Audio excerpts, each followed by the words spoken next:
Hello बच्चों, नमस्कार। आप लोग देख रहे हैं यूट्यूब चैनल MCI और मैं हूं विकास त्रिपाठी। बच्चों, आज हम लोग कक्षा 10 में विषय गणित में चैप्टर नंबर 4 जिसका नाम द्विघात समीकरण है, इसके बारे में पढ़ेंगे। पिछले वीडियो में हमने एक्सरसाइज 4.2 कंप्लीट कराई थी। अब हम एक्सरसाइज 4.3 के बारे में देखेंगे। पहला प्रश्न है, यदि निम्नलिखित द्विघात समीकरणों के मूलों का अस्तित्व हो तो इन्हें पूर्ण वर्ग बनाने की विधि द्वारा ज्ञात कीजिए।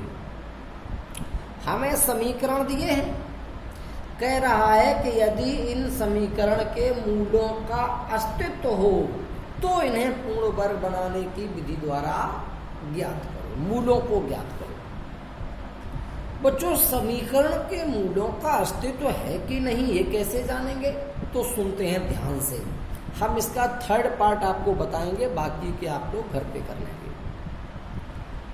समीकरण के मूलों का अस्तित्व है या नहीं अगर ये पता करना है तो सबसे पहले समीकरण की तुलना द्विघात के व्यापक रूप के समीकरण से कराइए। व्यापक रूप का समीकरण होता है ax² + bx + c = 0। इसी से तुलना करने पर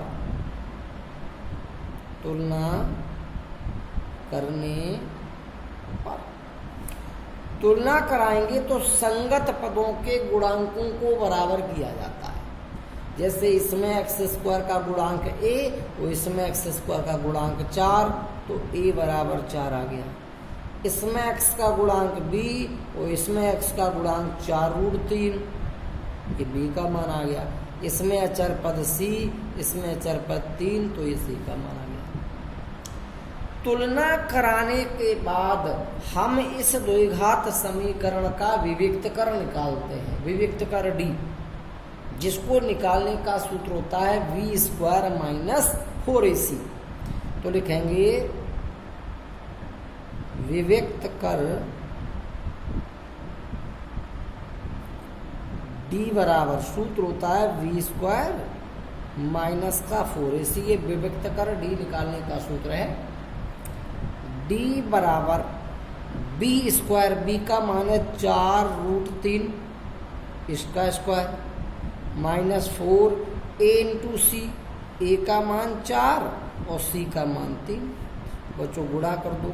पहले 4√3 का वर्ग करो तो 4 का वर्ग 16, √3 का वर्ग 3, 3 × 16 = 48। 4 चौके 16, 3 48, घटा दो, कितना हुआ? 0। बच्चों, विविक्त का d का मान आ गया 0। हमसे पूछा था समीकरण के मूलों का अस्तित्व है कि नहीं। अगर अस्तित्व हो तो फिर इन्हें पूर्ण वर्ग बनाने की विधि से ज्ञात करो। तो हम कैसे जानेंगे मूलों का अस्तित्व है कि नहीं? सुने ध्यान से। अगर हमसे मूलों का अस्तित्व पूछा जाए तो सबसे पहले हम इसकी व्यापक रूप के समीकरण से तुलना करा के ABC निकालते हैं। फिर हम विविक्त कर d का सूत्र लगा के विविक्त कर d निकालते हैं। अगर d का मान धन का या 0 आ जाए तो मूलों का अस्तित्व है। अगर d ऋण का आ जाए तो अस्तित्व नहीं है।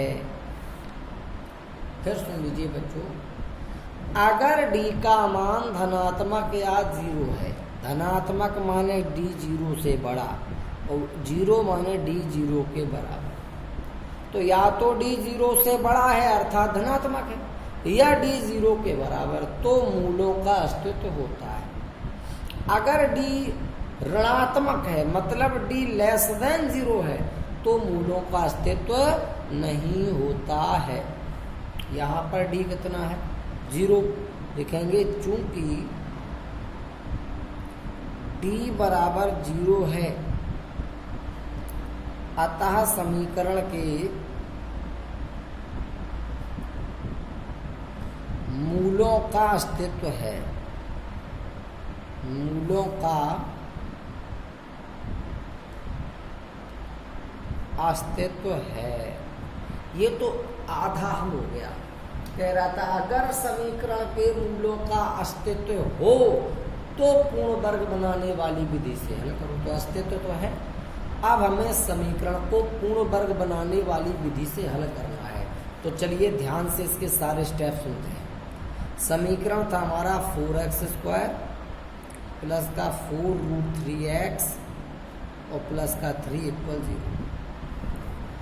अगर हमें पूर्ण वर्ग बनाने वाली विधि द्वारा किसी समीकरण को हल करना हो तो क्या करते हैं? सबसे पहले हम इस समीकरण से अचर पद का पक्षांतरण RHS में कर लेते हैं। यानी LHS में 2 पद जिनमें चर आया है और RHS में 1 पद जिसमें चर नहीं आया है, अचर पद, वो RHS में। तो ये हो जाएगा 4x² प्लस का 4√3 × x और इक्वल में माइनस का 3। ये हमारा पहला स्टेप था। ये हर सवाल में होगा। जिन जिन प्रश्नों में हमें द्विघाती विधि द्वारा हल करना होगा उसमें ये पहला स्टेप ये प्रयोग करना होगा। दूसरे स्टेप में जो x² का गुणांक है इसका दोनों पक्षों में भाग करना होगा। यानी 4 का दोनों पक्षों में भाग देने पर, ये लिख दीजिए अगर ज़्यादा है तो, ना लिखें तो भी कोई दिक्कत नहीं। 4 का भाग देंगे तो बचेगा x², 4 का भाग देंगे बचेगा √3x, तो 4 का भाग देंगे तो बराबर में -3/4। 2 स्टेप बच्चों हो गए। अब तीसरे स्टेप में x के गुणांक के आधे का वर्ग हमें दोनों पक्षों में जोड़ना होता है। यहाँ पर x का गुणांक है √3, x के गुणांक के आधे का वर्ग यानी √3 का वर्ग 3, 2 का वर्ग 4, 3/4 समीकरण के दोनों पक्षों में जोड़ने पर, समीकरण के दोनों पक्षों में जोड़ने पर बच्चों ये x के गुणांक के आधे का वर्ग हर प्रश्न में जिसको हम पूर्ण वर्ग बनाने की विधि से हल करेंगे ये जरूर जोड़ा जाएगा। दोनों पक्षों में x के गुणांक के आधे का वर्ग जोड़ते हैं। x का गुणांक √3 उसका आधा कर दिया, उसका वर्ग कर दिया, आ गया 3/4। ये हम समीकरण के दोनों पक्षों में जोड़ेंगे तो x² प्लस का √3x और प्लस में आ जाएगा 3/4। RHS में माइनस का 3/4 था, ये प्लस 3/4। 3/4 को दोनों पक्षों में जोड़ दिया। जोड़ने से बच्चों ये पक्का होल स्क्वायर बन गया होगा, क्योंकि हमने जोड़ा ही इसे होल स्क्वायर बनाने के लिए था।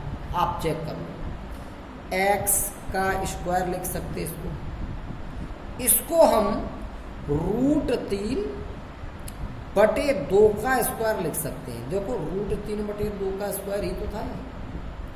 और प्लस अब इस पद को हम 2ab के पदों में लिखेंगे।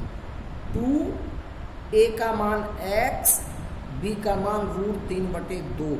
आप चाहें तो चेक कर लें, ये पद आएगा उतना लिखा हमने अपनी तरफ से 2ab लिखा, आएगा उतना बराबर ये -3/4 से +3/4 कट गया जी।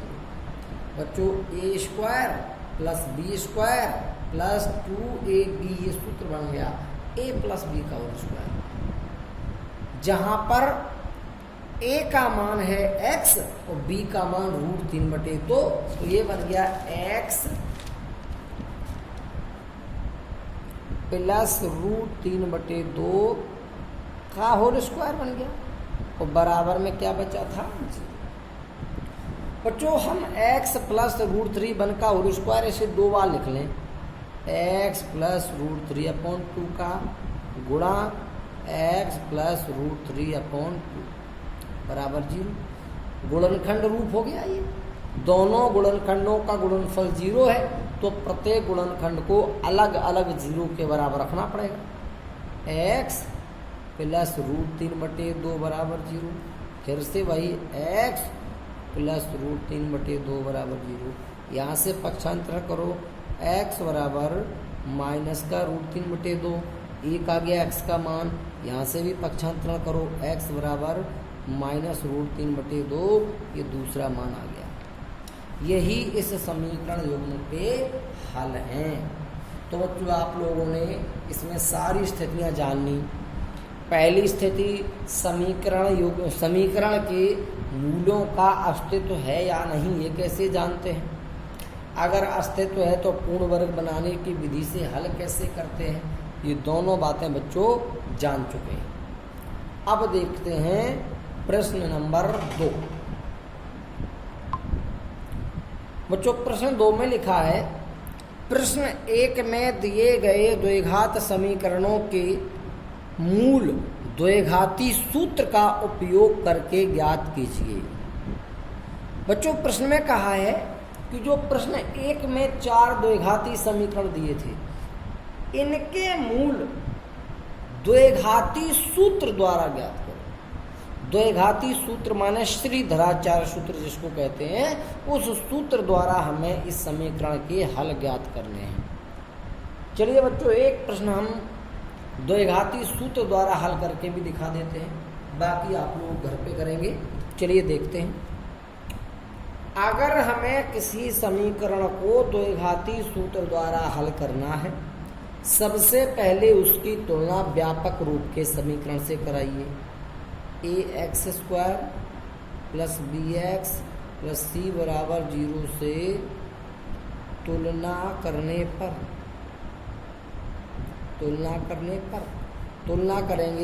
तो x² का गुणांक a, यहाँ x² का गुणांक 2, तो a = 2, ऐसे ही b = -7, ऐसे ही c = 3।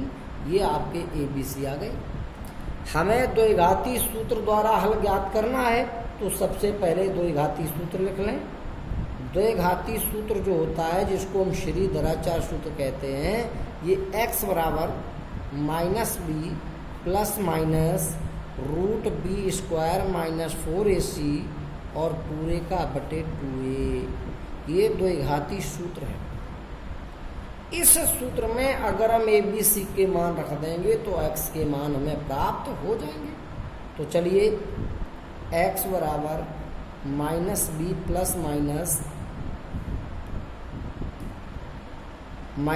± रूट,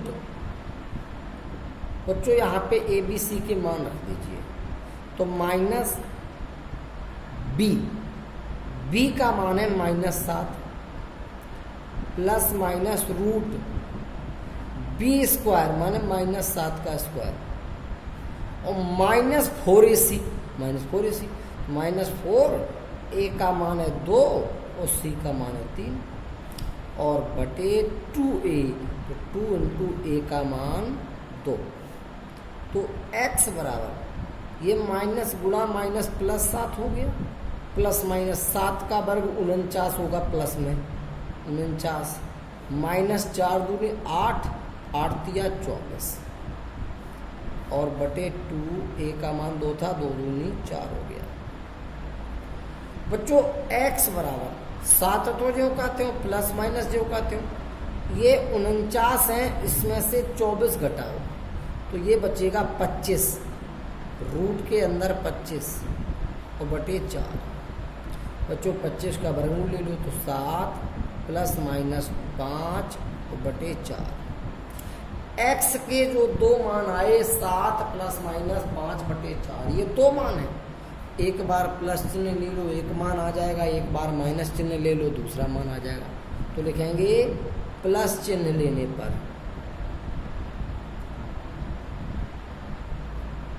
प्लस लोगे तो x बराबर 7 + 5 बटे 4, 7 × 5 = 12 बटे 4 बराबर 3, यानी x का मान 3 आ गया। दूसरी बार हम माइनस चिन्ह ले लेंगे, माइनस चिन्ह लेने पर तो x बराबर 7 - 5 बटे 4, 7 में से 5 घटाया 2 बटे 4, 2 से काट दो, 2 एकम 2, 2 दूनी 4, ये दूसरा आंसर आ गया। बच्चों हमें x के मान प्राप्त हो चुके हैं। इसी विधि से हम इन शेष तीनों भागों को द्विघाती सूत्र द्वारा भी हल करके दिखाएंगे। चलिए बच्चों, धन्यवाद।